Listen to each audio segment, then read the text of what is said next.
Good morning दोस्तों, मैं इंद्रजीत सिंह सत्तावन आपके लिए लाया हूँ राजस्थान जीके की जो हम सभ्यताओं की श्रृंखला पढ़ रहे थे।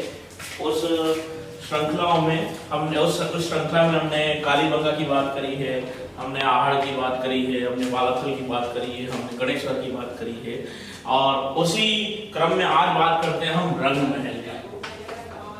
रंग महल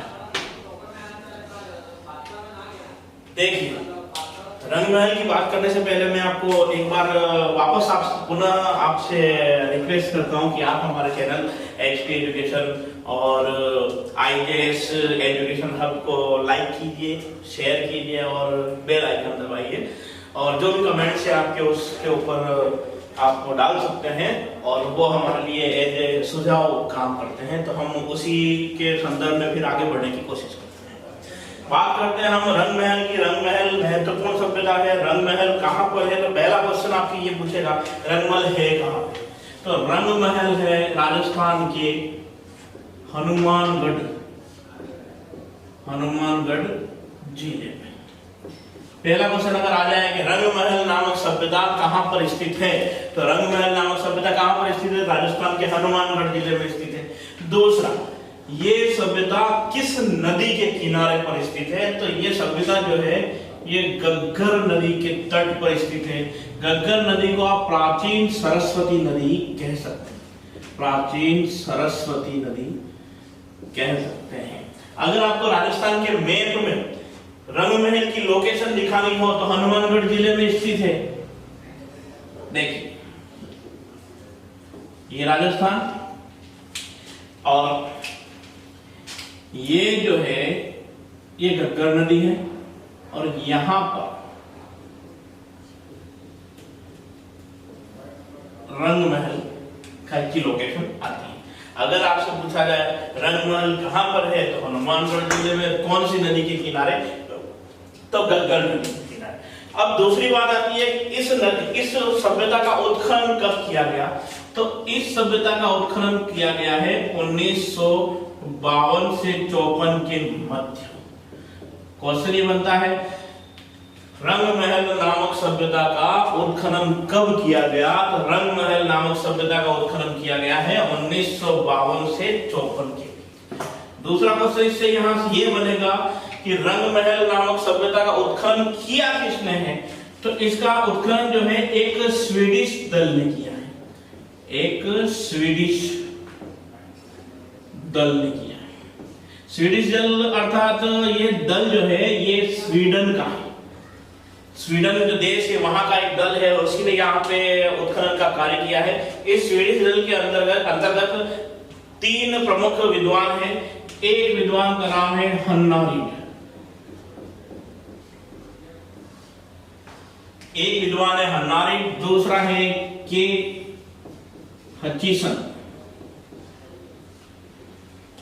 पहला विद्वान हन्ना रीड है, दूसरा है के हचिसन और तीसरा जो नाम है वो नाम है होल्गर अर्गवे। तीसरा जो नाम है वो है होल्गर अर्गवे। देखिए, हनुमानगढ़ में रंग महल स्थित है जो कि प्राचीन सरस्वती या गग्गर नदी के तट पर स्थित है। 1952 से 54 के मध्य इसका उत्खनन किया गया और इसका उत्खनन जो है वो एक स्वीडिश दल द्वारा किया गया। स्वीडिश दल में प्रोफेसर हन्ना रीड, के हचिसन और होल्गर अर्गवे नामक 3 विद्वान जो थे, उन्होंने इसका जो उत्खनन का कार्य है वो किया गया है। यहाँ पर जो मृदभांड पाए गए हैं, इस सभ्यता के जो मृदभांड है या मिट्टी के बर्तन है, मिट्टी के बर्तन। अधिकांशतः बर्तन जो है वो काले रंग के हैं, काले रंग के और गुलाबी और हल्के गुलाबी भी है। काले रंग के मृदभांड, गुलाबी और हल्के गुलाबी मृदभांड है और इन पर विभिन्न रंग के साथ साथ काले रंग से चित्रांकन किया गया है। इस पर चित्रांकन किया गया है विभिन्न रंगों के साथ। काले रंग, विभिन्न रंगों के साथ काले रंग में चित्रांकन किया गया है। इस चित्रांकन के कारण ही इस सभ्यता को नाम दिया गया है रंग महल। ठीक है, ये चीज आपको ध्यान रखनी है कि इस चित्रांकन के कारण इस सभ्यता को नाम क्या दिया गया है? रंग महल। रंग महल जो कि हनुमानगढ़ जिले में स्थित है। अब यहाँ पर कौन कौन सी सभ्यताएं प्राप्त हो रही है, तो आप देखिए यहाँ पर प्रस्तर युगीन सभ्यता। यहाँ पे किसी एक सभ्यता के अवशेष नहीं है, कई सभ्यताओं के अवशेष है। प्रस्तर युगीन सभ्यता के हैं प्रस्तर और धातु युगीन सभ्यता। प्रस्तर और धातु, पहली है प्रस्तर युगीन सभ्यता, दूसरी पत्थर के साथ धातु युगीन सभ्यता। फिर है कुषाणकालीन सभ्यता, कुषाणकालीन सभ्यता। फिर गुप्तकालीन सभ्यता, गुप्तकालीन सभ्यता। और अंतिम है गुप्तोत्तर सभ्यता। देखिए, अगर आपसे पूछा जाए कि रंग महल में किस किस समय की सभ्यता विकसित हुई थी, किस किस समय की सभ्यता प्राप्त हो रही है, तो एक है प्रस्तर युगीन सभ्यता, एक प्रस्तर प्लस धातु युगीन सभ्यता, एक कुषाणकालीन सभ्यता, एक गुप्तकालीन सभ्यता, एक गुप्तोत्तर सभ्यता। मतलब कुषाण काल की है, गुप्त काल की है और गुप्तों के बाद की सभ्यता भी यहाँ पर मौजूद है। यहाँ के जो मृदभांड है, इन मृदभांडों में, ये जो मृदभांड है, इन मृदभांडों में अधिकतर मृदभांड जो है घंटाकार है या घंटी के आकार की। मृदभांड कैसे हैं? तो घंटाकार है या घंटी के आकार के हैं। और उसी प्रकार के कटोरे, मर्तबान आदि यहां से प्राप्त किए गए हैं। जो मृदभांड है, जो मिट्टी के बर्तन है, वो विभिन्न रंग के हैं, काले रंग के भी हैं और उसमें विभिन्न प्रकार का चित्रांकन किया गया है। इसीलिए उस चित्रांकन के कारण ही इस सभ्यता को रंग महल कहा गया है। यहाँ पर लगभग कुषाण काल की, यहाँ पर कुषाण काल की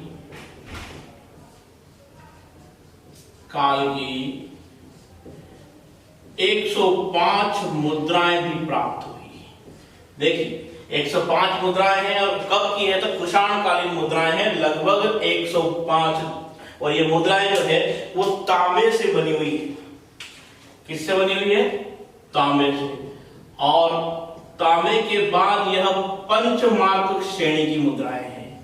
पंचमार्क को हम आहत भी कहते हैं, ये बात हम पहले कर चुके हैं। ये जो 105 मुद्राएं हैं, ये 105 मुद्राएं पंचमार्क श्रेणी की है और कुषाण काल की है और तांबे से बनी मुद्राएं हैं। यहाँ पर एक शासक है, कुषाणकालीन शासक कनिष्क। बात करते हैं हम कुषाणकालीन शासक कनिष्क की। जो कनिष्क है, उस कनिष्क की तांबे से बनी 2 सील भी प्राप्त हुई है, सील या ठप्पा। ठीक है, कुषाणकालीन शासक भी है। हालांकि कुषाणकालीन 105 मुद्राएं मिली है, लेकिन एक कुषाणकालीन शासक है कनिष्क। कनिष्क की बात करें हम तो कनिष्क की तांबे की 2 सीलें मिली है। कनिष्क का और क्वेश्चन आता है हमारे चौथी बौद्ध संगति में, जिसकी बात हमने एक दिन की थी। चौथी बौद्ध संगति, चौथी बौद्ध संगति जो है वो संगति, चौथी बौद्ध संगति हुई थी कुंडलवन में। कुंडलवन, और कुंडलवन कहां पर है? तो कश्मीर में है। और कुंडलवन कश्मीर में चौथी बौद्ध संगति कनिष्क के समय हुई थी।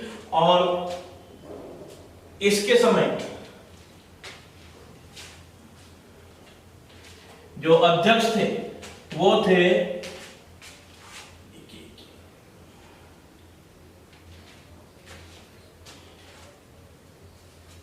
वसुबंधु। और ये जो कनिष्क के काल में है, ये चौथी बौद्ध संगति जो हुई थी, उसी समय जो बौद्ध धर्म है वो दो भागों में बढ़ गया था। दो भाग बने थे बौद्ध धर्म के, एक तो है हीनयान और दूसरा था महायान, जिसकी बात हमने की थी। और चौथी बौद्ध संगति के अध्यक्ष थे, देखिए इसका एक कोड है AKRVPKMSMV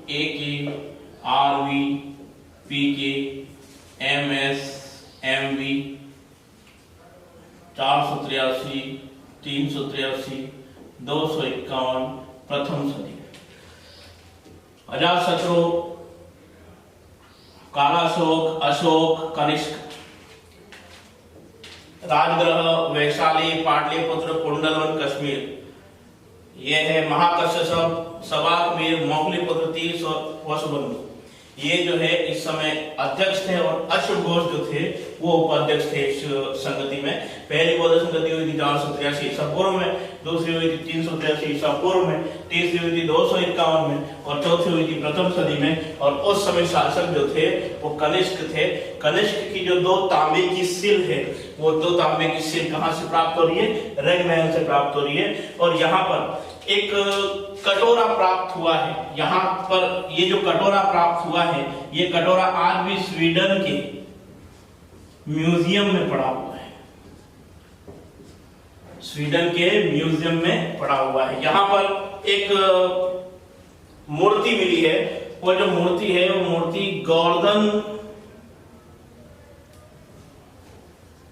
गोवर्धनधारी कृष्ण की है।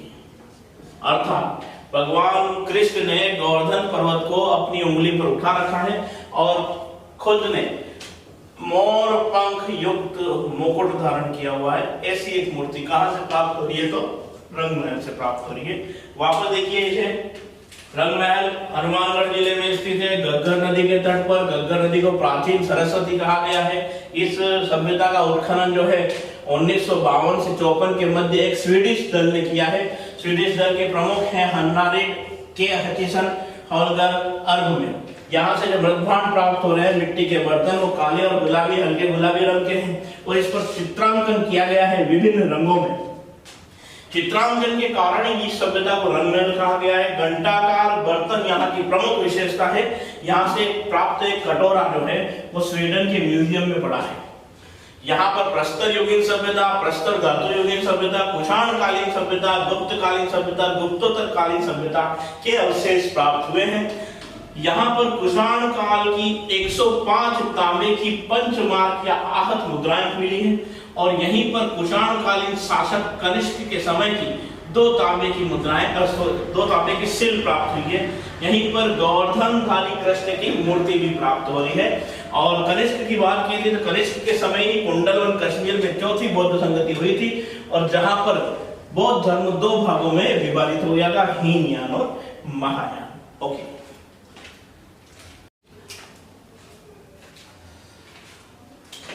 इस श्रृंखला में हम नेक्स्ट सभ्यता की बात करते हैं। नेक्स्ट सभ्यता है हमारी रेड।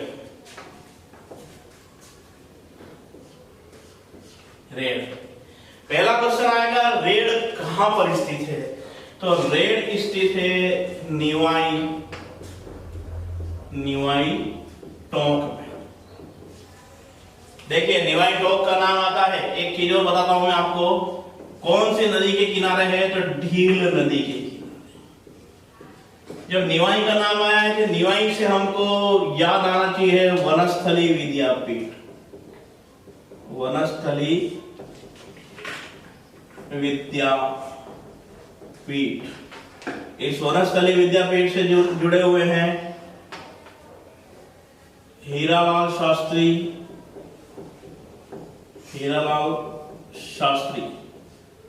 और उनकी पत्नी। हीरालाल शास्त्री और उनकी पत्नी दोनों निवाई विद्यापीठ से, वनस्थली विद्यापीठ से जो कि निवाई में है। हीरालाल शास्त्री और रतन शास्त्री, इनकी पत्नी का नाम है रतन शास्त्री। हीरालाल शास्त्री ने एक पुस्तक लिखी है प्रलय प्रतीक्षा,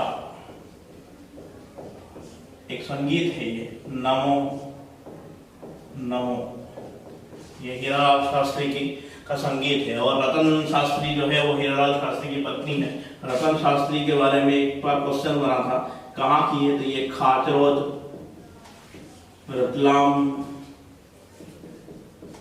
एमपी की निवासी है। और इन्होंने ही वनस्थली विद्यापीठ की स्थापना की थी निवाई टोंक में। पहले इसे कहा जाता था, वनस्थली विद्यापीठ को पहले कहा जाता था जीवन कुटीर, जीवन कुटीर। चलिए रेड की बात करते हैं। रेड कहाँ पर है, तो निवाई टोंक में स्थित है, ढेल नदी के तट पर स्थित है। इस की खुदाई सबसे पहले जयपुर राजघराने के अंतर्गत, सबसे पहले जयपुर राज्य द्वारा करवाई गई। जयपुर राज्य द्वारा करवाई गई। जयपुर राज्य में जो खुदाई का कार्य करवाया था वो करवाया था राय बहादुर दयाराम साहनी। राय बहादुर जो होती थी वो अंग्रेजों के समय की उपाधि होती थी। राय बहादुर दयाराम साहनी द्वारा जयपुर राज परिवार ने या जयपुर राज्य ने इसकी खुदाई करवाई। उसके बाद जो है खुदाई करवाई 1938 से 40 के मध्य, 1938 से 40 के मध्य इसकी खुदाई भारतीय पुरातत्व विभाग के निर्देशन में, इसकी खुदाई भारतीय पुरातत्व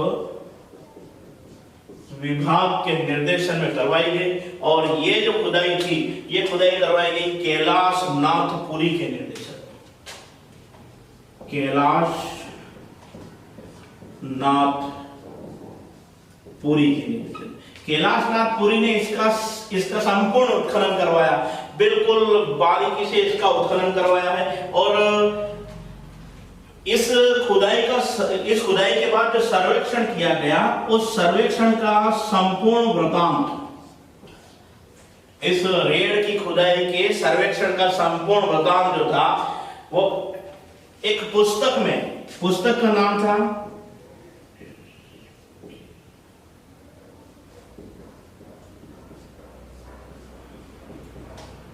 एक्सकेवेशन एट रेड।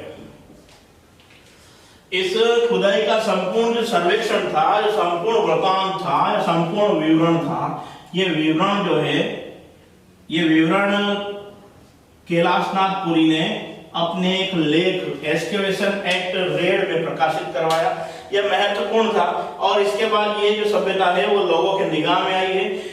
जो रेड था उस समय का एक समृद्धशाली नगर था। रेड उस समय का एक समृद्धशाली नगर था, क्योंकि यहां पर आलीशान भवनों के साक्ष्य प्राप्त हुए। देखिए, आलीशान भवन के साक्ष्य प्राप्त होने के कारण हम कह सकते हैं कि ये जो नगर था, ये समृद्धशाली नगर था। और यहां पाए जाने वाले जो मृदभांड थे, यहां पाए जाने वाले मृदभांड जो थे वो पहिए के समान, पहिए या चक्र के समान गोल होते थे। देखिए, रेड में पाए जाने वाले जो मृदभांड है, मिट्टी के बर्तन है, वो पहिए के समान कैसे होते थे? गोल होते थे या चक्र के समान गोल होते थे। ये जो मृदभांड है ये मिट्टी से बने होते थे और कुछ बर्तन यहां पर पत्थर से बने हुए भी प्राप्त हुए हैं। और जो पत्थर से बने हुए मृदभांड प्राप्त हुए हैं वो मृदभांड है सेल खड़ी से निर्मित।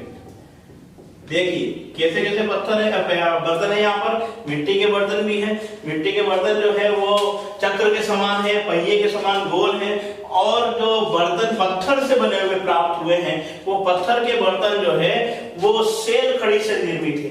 बात सेल खड़ी की आती है तो हम यहाँ पे एक चीज हमको याद रखनी चाहिए कि सिंधु घाटी सभ्यता में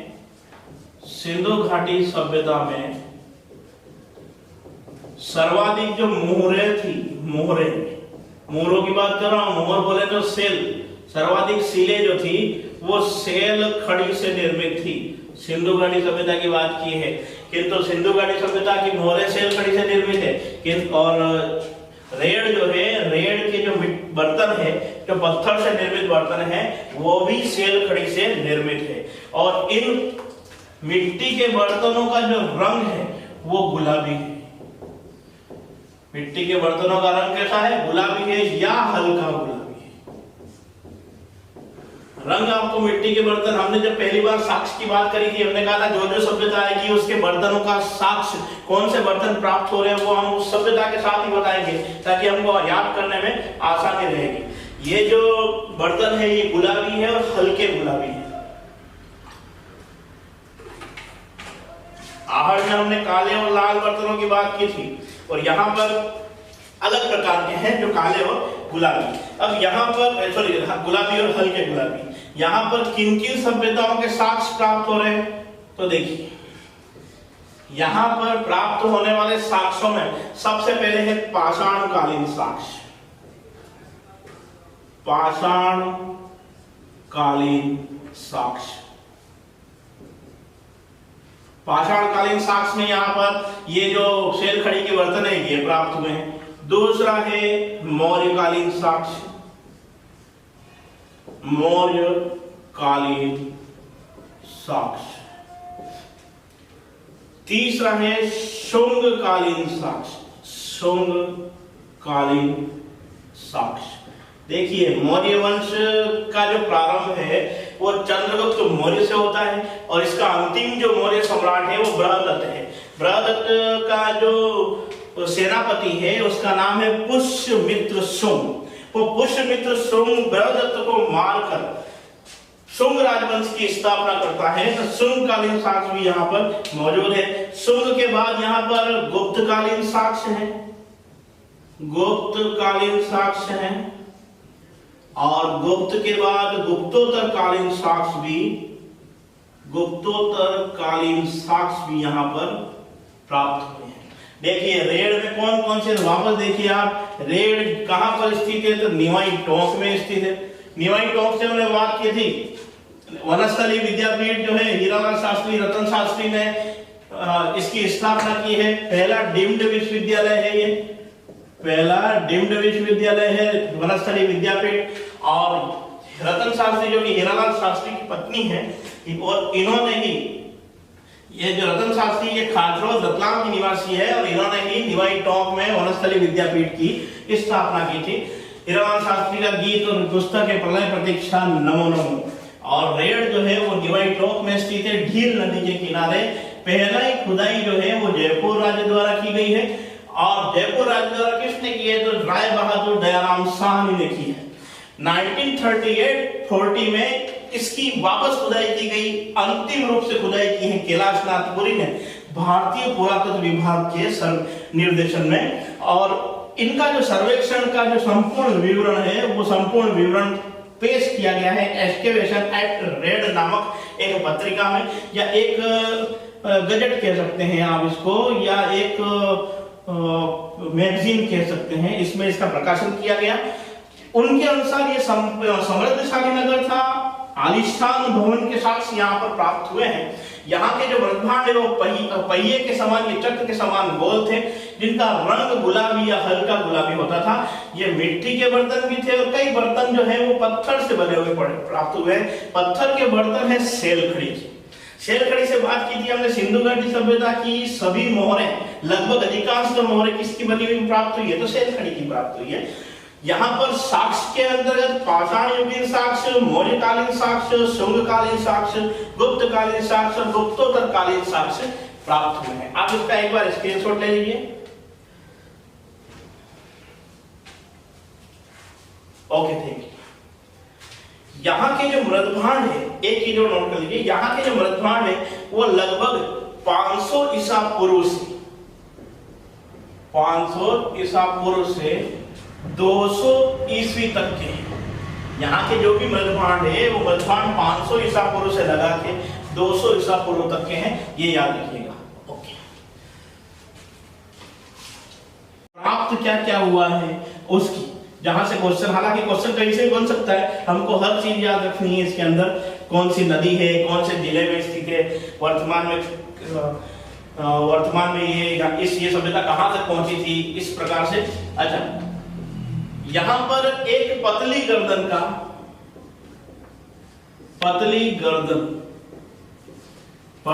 तो आप ये समझ सकते हैं कि जैसे सुराही होती है, ऐसी सुराही के समान एक मृदभांड प्राप्त हुआ है, वो यहां की विशेषता है। और ये मृदभांड जो है ये गुलाबी रंग का है, गुलाबी रंग का। जैसे मैंने तुमको बताया पहले ही कि यहाँ पे प्राप्त जो मृदभांड है वो गुलाबी और हल्के गुलाबी है, और हल्के गुलाबी में इस यहाँ का जो सर्वश्रेष्ठ मृदभांड है वो गुलाबी रंग का सुराहीदार बर्तन है, सुराहीदार मृदभांड है। और इसको आप गुलदस्ता कहा जा सकता है। अगर क्वेश्चन ये आ जाए कि सुराहीदार पतले गर्दन का गुलदस्ता कहां से प्राप्त हुआ, तो कहां से प्राप्त हो रहा है, रेड़ से प्राप्त हो रहा है। वो गुलदस्ता शब्द यूज नहीं करके फूलदान शब्द का भी उपयोग कर सकता है कि सब गुलाबी रंग का पतली गर्दन का सुराहीदार फूलदान कहां से प्राप्त हो रहा है, तो रेड़ से प्राप्त हो रहा है। और यहां पर एक पात्र प्राप्त हुआ है जो कि कटोरे के समान है। ये पात्र जो है ये चुनार से प्राप्त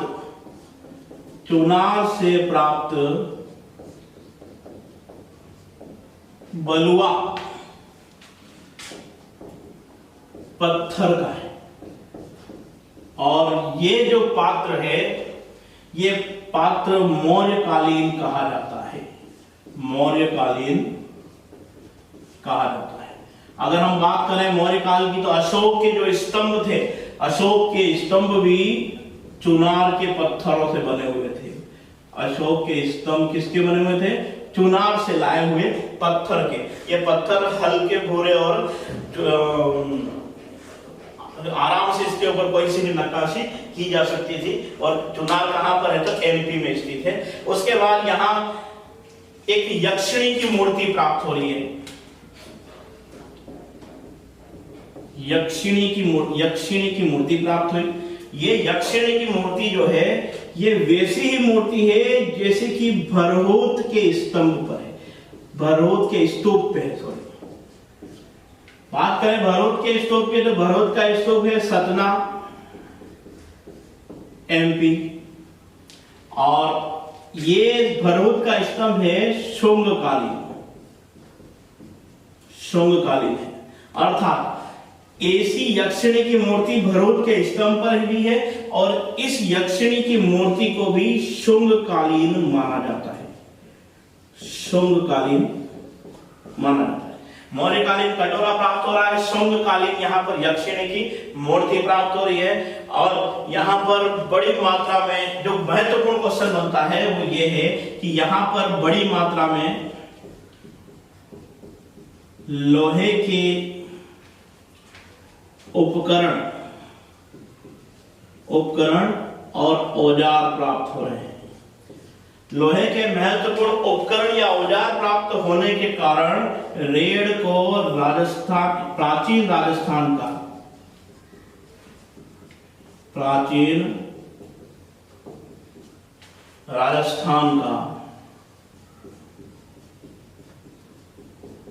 टाटा नगर कहा जाता है। ये महत्वपूर्ण है।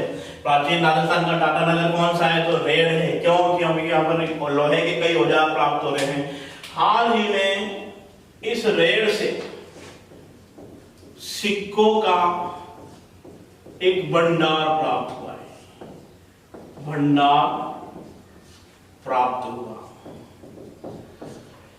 सिक्कों का भंडार जो प्राप्त हुआ है वो एशिया का सबसे बड़ा सिक्कों का भंडार है। एशिया का सबसे बड़ा सिक्कों का भंडार।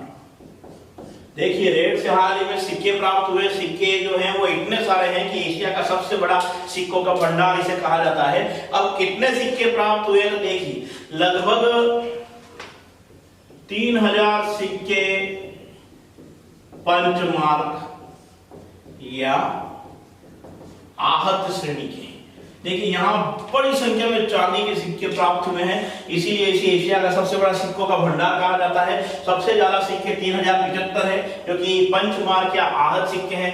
300 सिक्के मालव जनपद के हैं, मालव जनपद के। इन मालव जनपद के सिक्कों में ब्राह्मी लिपि में मालव जनपदस्य अंकित है, उत्कीर्ण है। देखिए 3075 पंचमार्क सिक्के हैं और 300 सिक्के मालव जनपद के सिक्के हैं। 14 सिक्के जो हैं, इन सिक्कों को मित्र सिक्कों की संज्ञा दी गई है, मित्र सिक्कों की संज्ञा दी गई है। 3075 पंचमार्क है या आहत है, 300 मालव जनपद के सिक्के हैं और 14 सिक्के जो है वो मित्र सिक्कों की संज्ञा उन्हें दी गई है। बाकी के 6 सिक्के और हैं, 6 सिक्कों को सेनापति सिक्के कहा जाता है, सेनापति सिक्के कहा जाता है। 3075, 300, 14, 6, 7 सिक्के वपू सिक्के कहलाते हैं, 7 सिक्के वपू सिक्के कहे जाते हैं। ठीक है, 375, 300, 14, 6 और 7। तो 7 के बाद एक सिक्का जो है वो यूनानी सिक्का है, एक सिक्का यूनानी है और ये यूनानी जो सिक्का है वो खंडित अवस्था में। एक सिक्का यूनानी है, यूनानी सिक्का जो है वो खंडित अवस्था में है। खंडित अवस्था में का जो सिक्का है वो यूनानी राजा ओलोपोडस का है, ओलोपोडस का सिक्का है। ठीक है, और लास्ट के जो 109 सिक्के लगभग है, 109 लास्ट के 189 सिक्के ये अज्ञात हैं, किसके द्वारा बनाए गए, किसके समय बनाए गए, इसकी कोई भी जानकारी मौजूद नहीं है। अंतिम में आता है यहाँ पे लगभग 115 चक्राकार गोल कुएं प्राप्त हुए। रेड से 115 चक्राकार गोल कुएं प्राप्त हुए हैं। साथ ही यहाँ के जो लोग हैं वो लोग मोटा व पतला कपड़ा बनाना जानते थे। यहाँ के लोग जो हैं वो मोटा और पतला कपड़ा बनाना जानते थे, ऐसा बाद के ग्रंथों में उल्लेख किया गया है। देखिए रेड की बात वापस करें हम। रेड से पतली गर्दन के जो मृदभांड है वो प्राप्त हुए हैं। वो जो गुलाबी मृदभांड है जिसको फूलदान की संज्ञा दी गई है। यहाँ के पात्र जो कि कटोरे हैं पत्थर से बने हुए हैं, जो चुनार के पत्थर से बने हुए हैं। अशोक के शिलालेख भी चुनार के पत्थरों से निर्मित होते थे। यक्षिणी की मूर्ति ऐसी है जैसी भरूच के स्तूप पर है। और स्तूप की बात हमने एक पहले की थी। भरूच कहाँ पे है? तो सतना में, एमपी में शुल्ककालीन है। ये बड़े लोहे के उपकरण बड़ी मात्रा में यहाँ पे प्राप्त हो रहे हैं, इसीलिए इसे प्राचीन राजस्थान का टाटानगर कहा जाता है। यहाँ 115 चक्राकार गोल कुएं प्राप्त हुए हैं। यहाँ के निवासी मोटा पतला कपड़ा बनाना जानते थे। यहाँ से सिक्कों का अथाह भंडार प्राप्त हुआ है, इसीलिए इसको एशिया का सिक्कों का सबसे बड़ा भंडार कहा गया है। 3075 सिक्के पंचमार्क हैं, 300 सिक्के मालव जनपद के हैं और इन पर ब्राह्मी लिपि में मालव जनपद से लिखा गया है। 14 सिक्कों को मित्र सिक्कों की संज्ञा दी गई है। 6 सिक्के सेनापति सिक्के हैं, 7 सिक्के वपु सिक्के, 1 सिक्का यूनानी राजा ओलोपोडस का है और ये खंडित अवस्था में है। 189 सिक्के जो है वो अज्ञात हैं। इस प्रकार से रेड की सभ्यता जो है वो समाप्त होती है। बाकी हम लाएंगे नेक्स्ट वीडियो में आपके लिए और कुछ नया। Thank you.